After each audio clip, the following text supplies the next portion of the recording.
Hey guys, welcome back. We're going to go ahead and finish out the machine work for our jet wood lathe spindle here. What we have left is the milling machine work, where we've got some drilled holes, we have drilled and tapped holes, and we also have a keyway there as well. Now I have gone back to my drawing. This is my personal hand drawing, and I have added information here for the 12 holes that are drilled and tapped here. I'm sorry, drilled here. We have 4 holes here that are drilled and tapped, and I've got this information right there on our holes. And then we also have an 8mm keyway right here, and I have added the keyway there, dimensions. We've got our depth in there. A lot of the things that I've done on this print it's not exactly what you would want to draw this on a professional level, where this is handed out as an engineer drawing.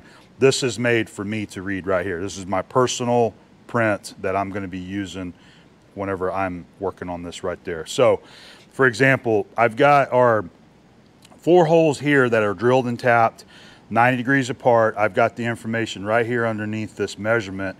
We're going to be measuring from this flange to the center of the hole at 3.290. And I've got drill and tap 5/16 18, 4 holes, 90 degrees apart. So those are 5/16 18 holes. I've got my hand tap right here that I used to verify that. I would have thought that that would have been a metric.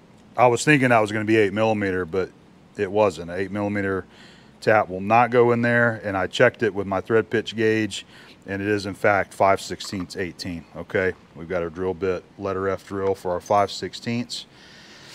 All right, that is an 8mm keyway. I have verified that. And then our 12 holes here on this flange that we have to drill, those are going to be 7.6mm. I absolutely love my set of metric drills right here. This is Chicago Latrobe brand, and it's got to be my favorite set of drill bits that I've ever owned. I love having such a nice range of sizes to choose from. These go in 10th increments, 10th millimeter increments. So if I'm looking for a 7.6, bam, there it is right there, 7.6. And I love how they give you your metric and imperial size, your decimal size next to that. So 0.299 inches in diameter, and the 7.6 is fitting these holes nicely, okay? 7.6mm drilled holes. So I think that covers it right there. Now one of the other things I wanted to point out on our drilled holes here along this flange, you would think that these would be centered in the thickness of that flange, but it is in fact not the case there. So I have measured from this face to the center of the holes on where that location is, and I've got that written down on my drawing right there on where our center line of those holes are. Why they're not in the center, no idea, but that's how we're going to machine it, exactly like they've got drawn or machined into this. I don't know what the purpose of these holes are, because I've never used this machine before. I'm thinking that it's either going to be for locking the spindle in place. Maybe there's some kind of pin that you can stick in and it locks the spindle from moving, for tightening the chuck up, or even work pieces, things like that. Or it's used as a spanner to be able to hold the spindle so that you can install your chuck or other accessories on there as well. I think it's one of the other. I just don't know offhand what it's for. All right, so that's what we've got to get done. So we'll head over to the milling machine. We're going to use our indexing spacer and our modified tailstock to be able to hold this guy and be able to complete all this in one setup.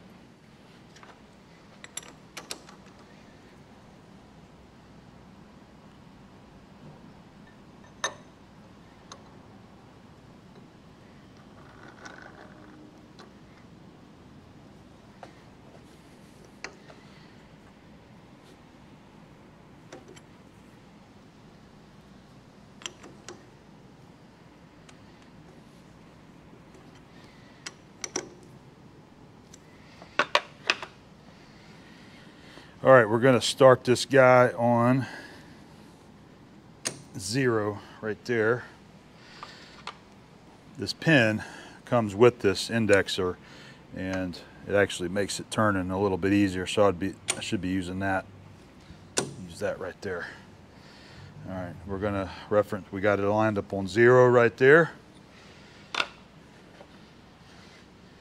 We'll go ahead and just snug our center slightly and then tighten up this bolt just to make sure that the center is squeezed in there tight on the center. And we should be good to go. We'll go ahead and get our indicator set up and sweep this journal and make sure that we're nice and straight in line with our centers there. All right, we got the indicator in there, and we will bring this down. Find our high spot, set it to a 0, and we're just going to sweep this journal right here. I'm trying to speed this up just a little bit. It's not quite 1/1000ths along this distance right there. We've tapped this around just slightly and then snugged it back down, and I'm going to call that where it's at. So not quite 1/1000ths along that distance of being straight, and I think that's going to be just fine.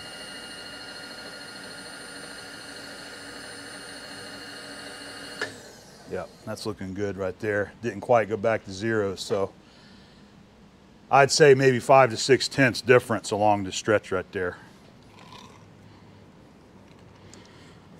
We use our 1/2" edge finder to locate the center.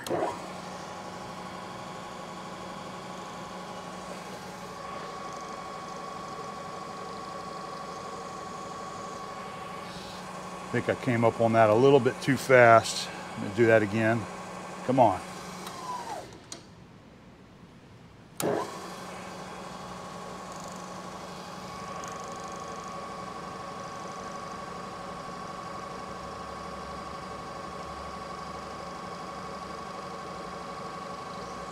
All right, there's the edge.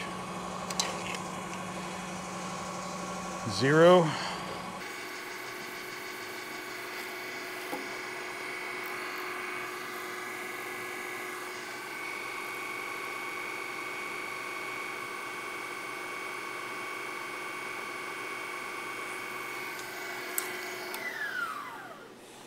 That's our total distance measured, 1/2, 939, and bring that to 0. That'll be the center of our shaft. We're going to get our end mill touched off and begin milling our keyway first. That's the first thing we'll knock out. So I will point out that I am using a 5/16 diameter 2-flute high-speed steel end mill to mill this, and I'm using a 5/16 because I actually don't have an 8mm end mill here, but 5/16 will work great for that because it's only a few thousand smaller than 8mm, so we can mill the key and then offset it the proper distance we need on each side to widen it out to 8mm. I will say that I'm going to cut it a little shallow to begin with, and then I'm going to measure the depth and then compensate for that to finish it out, okay? I've got it all centered up on our DRO here, so all I got to do is start. This is our 0 location, and I'm going to be going to a negative 3.428, and that will actually compensate for the diameter of the cutter to land on the proper length that we want there.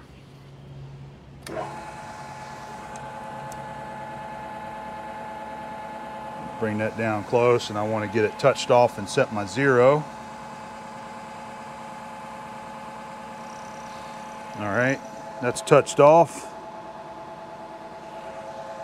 I'm going to use my Noga Mini Cool here to try to keep everything nice and cool and lubricated.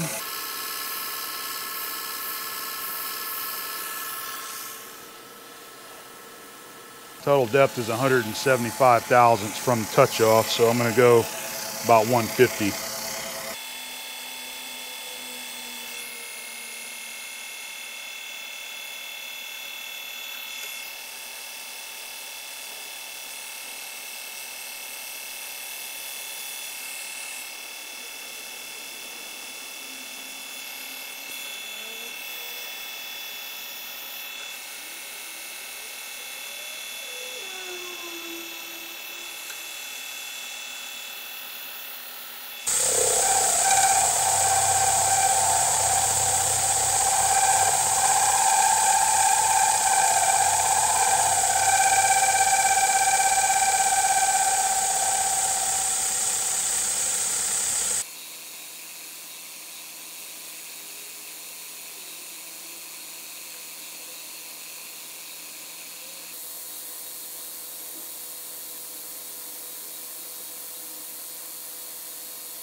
I'm going to measure the depth of the keyway there. I am using one of my new Starrett gauge blocks right here. Now I'm not using the actual thickness of what this block is, which is 0.300.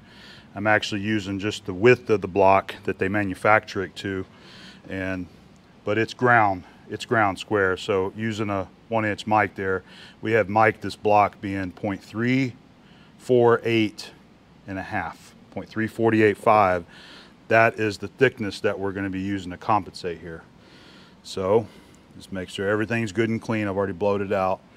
We're just going to stick that down in there like so, and then we'll use a 1-to-2 mic to mic over this here.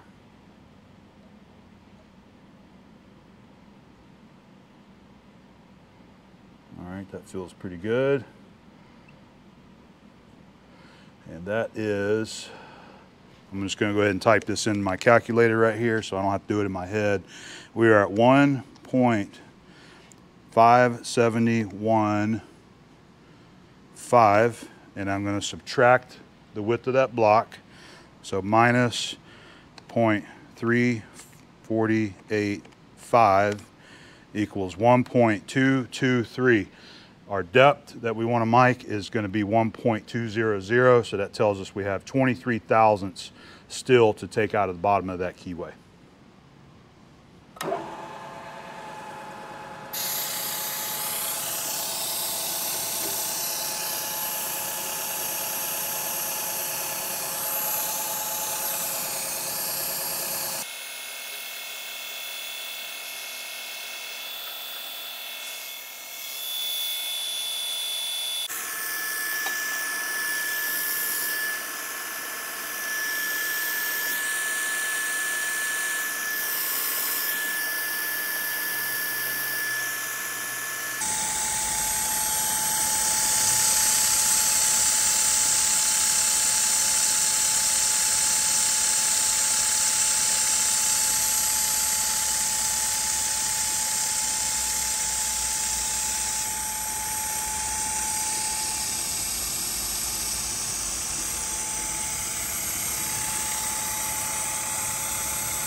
After measuring the keyway, I wanted to widen out 2 thousandths, so 1 thousandths per side.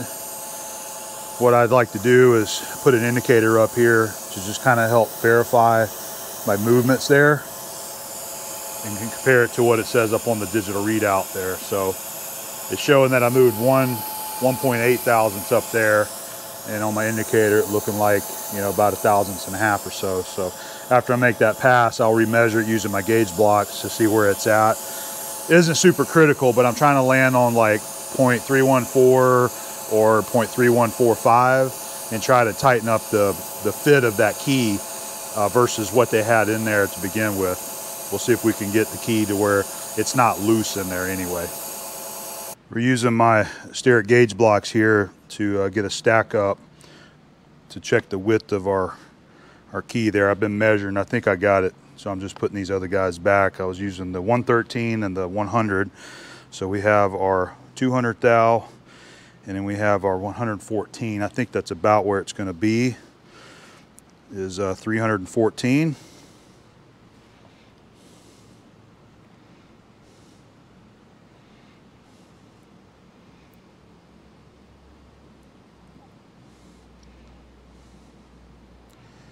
There we go. There's 314. Let's see how that fits there.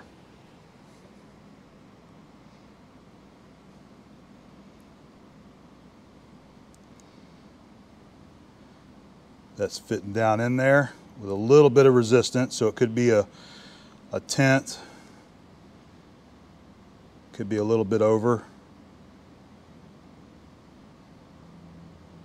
That's rocking down in there. So 314. Let's try our key. This is the actual key here. All right, and I think that's going to be a nice fit right there. We definitely want to go. We don't want to go any more. I think once to get the cutter out of the way and you set that in there, that will actually be a very, very slight resistance of going down inside that key and actually holding it in place. So I think we did good with our 0.314 keyway width there. Using your gauge blocks is an extremely accurate way to be able to measure things like keyways or slot widths there, because of the amount of different blocks that we have in this set. You have, notice these up here, I want to put this back 200 thou. So up here you have, 50 thousandths, 100 thousandths, and then you have 1/10, 2/10, all the way up. So if you need to measure tenths, you just do your proper stack up. Like I had actually used the 100 and a half of thousandths right there to try to measure in between, and it was a little bit too loose. So, but anyway, that's a really good use for a set of gauge blocks. There is measuring your keyway widths and slots, and that's one of the things that I like to use. It's a little more accurate and a little bit easier to me versus using the adjustable parallels, but when it comes to larger keyways, like on big gearbox shafts, a lot of times I'll just use the adjustable parallels.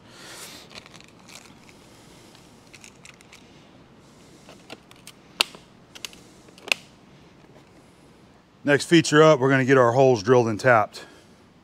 Use a edge finder and find the edge of this flange and get it stepped off.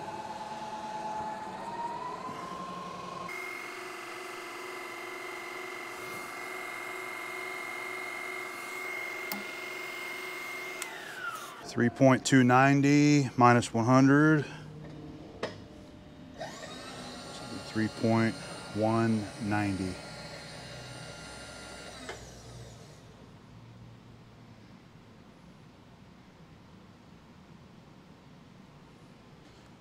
Just do a quick visual here using a rule and a pointer just to make sure we're in the ballpark, and it looks like we are. I want to go ahead and loosen the clamp on the center point there. I'm going to spot all four, drill all four, and then tap all four. We are on 0. I just use the tip of a center drill to spot it. I'm probably not going to go down in there very far with it. I just like to spot it just like that. And we're going to back off on our pressure.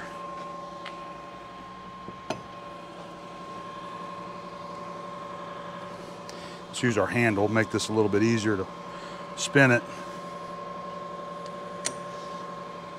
90.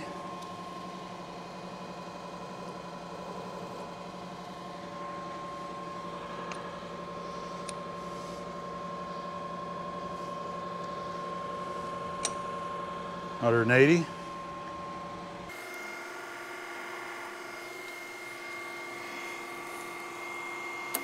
$270.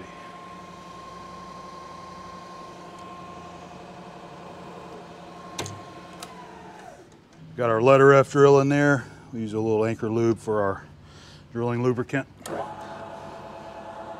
Now I'm going to drill all four sides just like I showed with the center drill, because I don't want to take a chance of going through the center of this and it walking to one side and not being lined.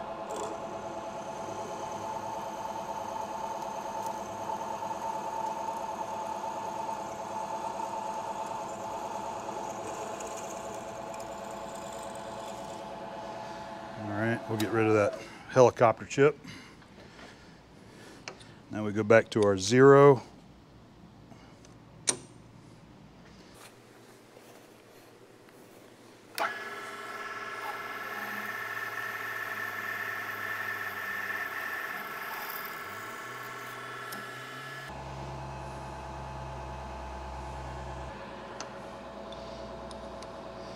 There's our 90.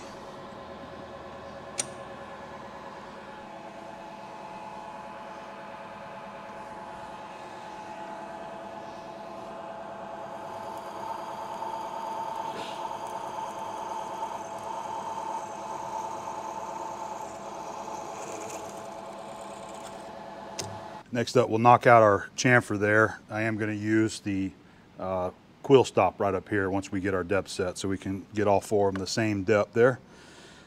I'll just get the first one going the way I want.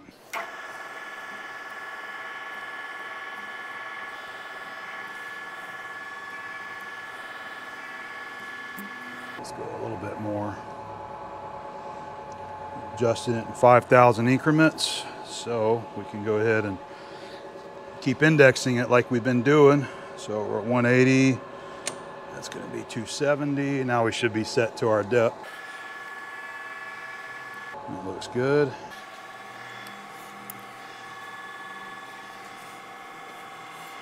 $360.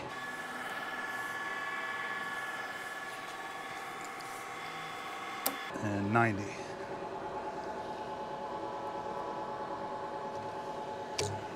All right, now we can just tap it. All right, we got our 5/16 18 gun tap in there. We're gonna use some more of this anchor lube to lube the tap. This one just works a little easier to get it on there. And then I'm gonna watch this guy. Nice slow speed there so I can control it. What I'm gonna do is I'm gonna look through the hole here and just watch the tap come through to the center, and I'll stop it and reverse it.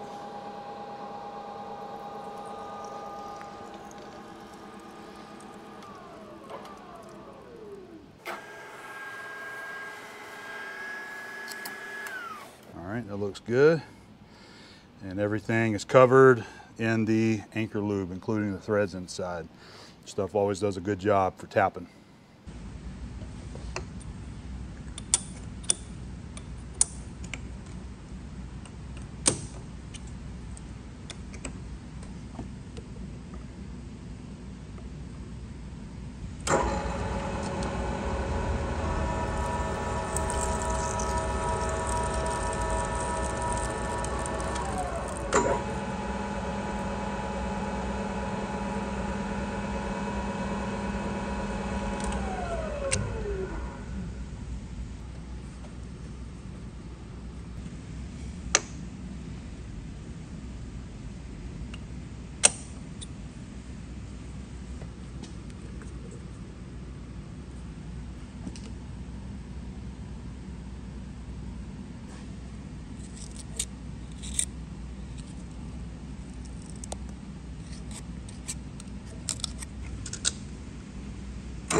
Man, everything's looking good.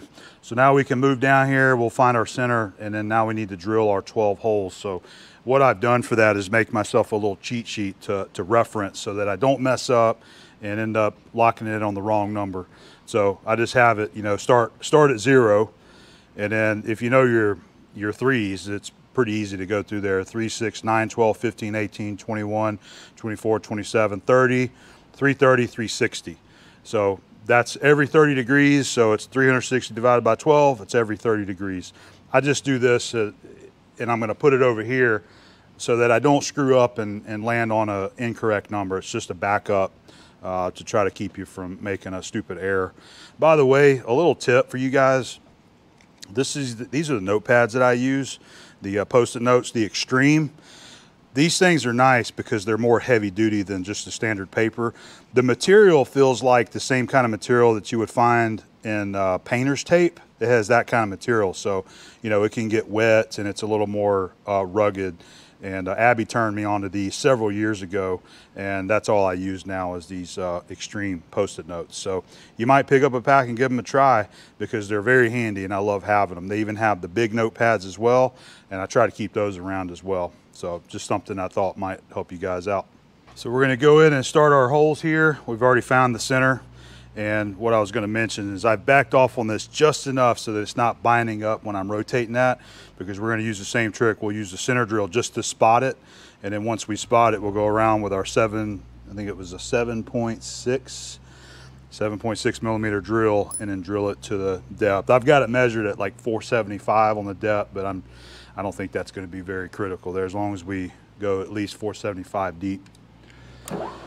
All right, so we're on 0 to start, and I verified I spotted it there and I measured it just to make sure that I was right. So we just want to spot it just like that. And I've got my cheat sheet over here that I can look at. I'm gonna move the handle out of the way there so I don't jam a knee in it. 30, okay.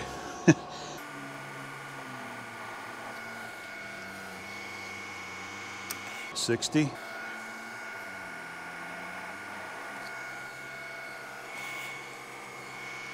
90.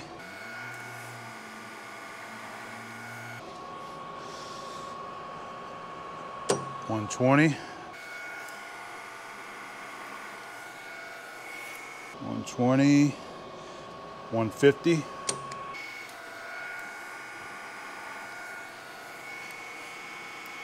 180.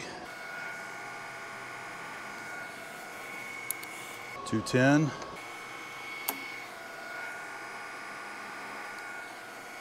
240.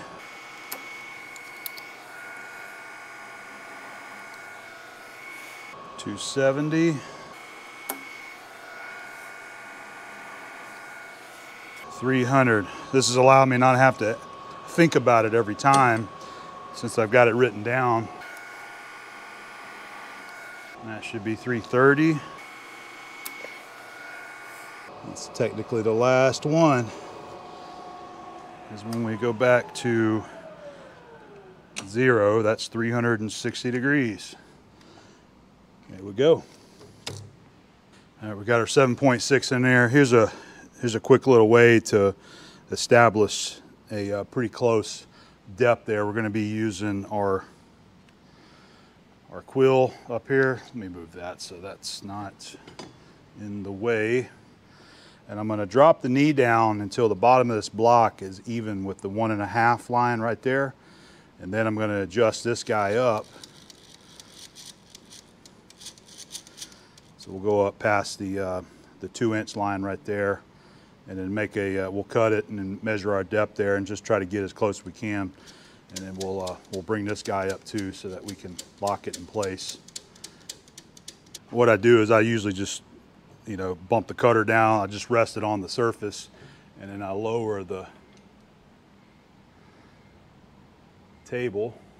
Oh, wasn't even on it again, so now we got to come back up. So that's okay. That's on the 1.5 line there. We're going to bring that guy up. So we've got a depth approximately set there. If we run the quill down till we touch our divot there, I've got that measured out to where it's under 0.475 once we hit that stop. So we can just fine tune this guy to add a little bit more depth there once we get our first hole drilled. So let's go ahead and let's do that.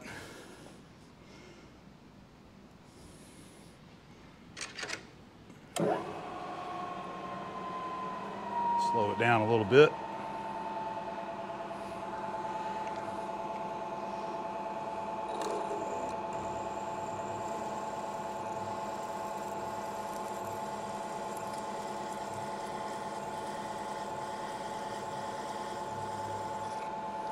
All right, there's our first hole.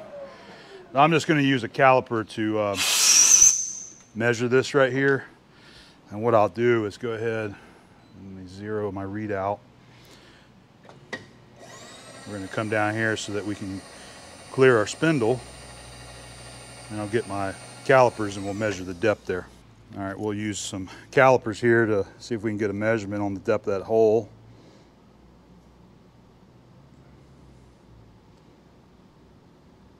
Looks like we're about 450-ish. Somewhere there and about around 450. So we really just need about another 20 to 25 thou, which we should be able to adjust right up here on this collar. I've got the 10 pointing at me, so let me loosen that up. I'll go 10, 20. I'm going to try that. Let's see how close we can get it there.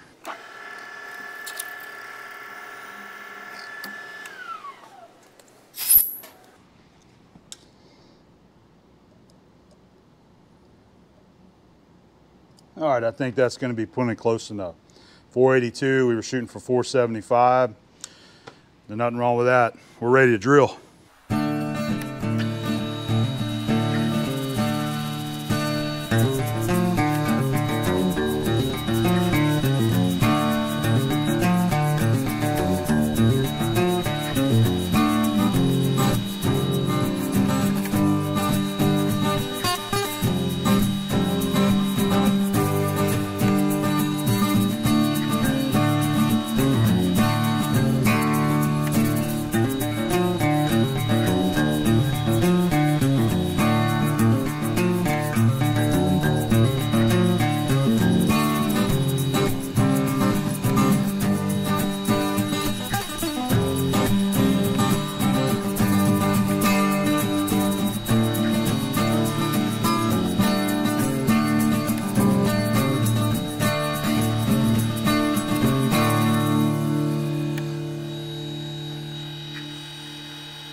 Well, I think that finished up our machine work right there.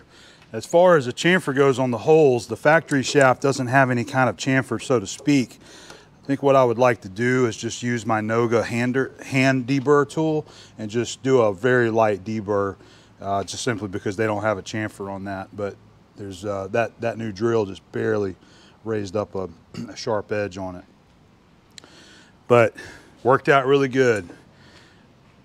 I love my new tailstock modified so that we can make use of our indexing for doing jobs just like this right here. First time use, man, it worked out great for this little shaft. So this guy is basically finished up. I just need to finish, let me get it cleaned up, and we'll go ahead and do a little deburr on that. I'll show you what I'm gonna do with the Noga tool there. All right, Noga deburr tool right here. Got a nice sharp blade in it. I think that's going to work pretty good right there.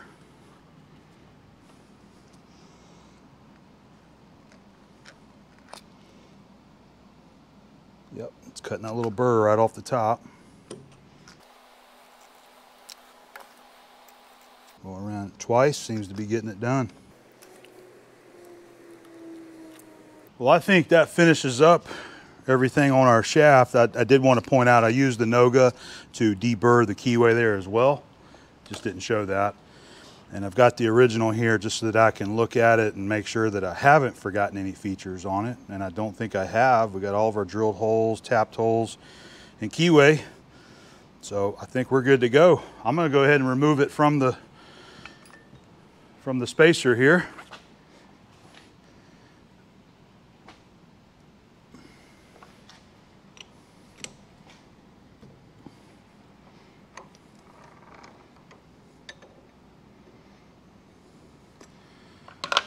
All right, look at that. That turned out pretty nice, I think. Well, this guy is completely finished up. We have everything accomplished on all of our machining and got everything deburred, and it is ready to go. So I'm real happy with the way the shaft turned out. I think it looks nice. We've got some pretty decent finishes on everything, and all of our fit should be spot on there. Our pitch diameter for our metric thread here matches the original, so that nut should just screw on there just fine. And we'll show you the fit on our 1¼ inch thread once again. I think this turned out really well, getting it measured to what they consider a class 4 fit. And I don't want to ring it on there because it'll get stuck, but we've got a really good fit there on the chuck, and I think it matched up very, very nicely. So I did want to point out, so the hole that goes all the way through the spindle there, the purpose of that hole is so that you can knock whatever center or tooling that you have in this Morse taper there, whether it be a dead center, a live center, or something, you can just simply stick a rod through there and knock that tool out. So that's what the purpose of the hole all the way through it for is. I still don't know what the purpose of these 4 holes are, but I'm sure it has something to do with the assembly of all these parts once you put it all together. The keyway here, I left this a few tenths smaller than the actual key size there, so it is going to give it a very slight interference fit, which is what you want with a key. The original shaft, they've got a couple thousandths of clearance, and that key rocks back and forth in there, which is not good. You really don't want that. That ends up stretching the width of the key there, or the keyway, should I say, and can cause looseness and other problems later on down the road. So we've got a nice fit on that, and if for some reason Dave doesn't like the fit of that, you can easily just take and rub this on a mill smooth file or even some emery paper and just bring a few tenths down off that width there and get that fit just the way you want there. The collar, this piece that goes on there, this is centered here, centered metal, but they've got this, I don't know, about 2 or 3 thousandths oversized from that journal, so it's got more of a loose fit there.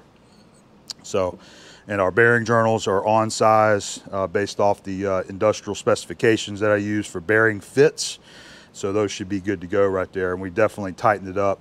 You can see that's a loose fit on the original bearing journal right there. All right, so everything turned out good. I'm happy with it. it's time to get this guy. We're going to get it coated down with some SP350 to protect it. We'll get it wrapped up, and Dave actually built a nice little wooden box for all this stuff to ship in to help protect it in transit once we get it going back up there. So that's the next phase in line, and getting it all packaged up and ready to go. I hope you enjoyed watching these videos. I surely enjoyed sharing them with you. This was a great project to do here in the shop and for the channel. A lot of great little techniques, you know, involving lathe and mill work and measuring and all kinds of things that we got to share on the video.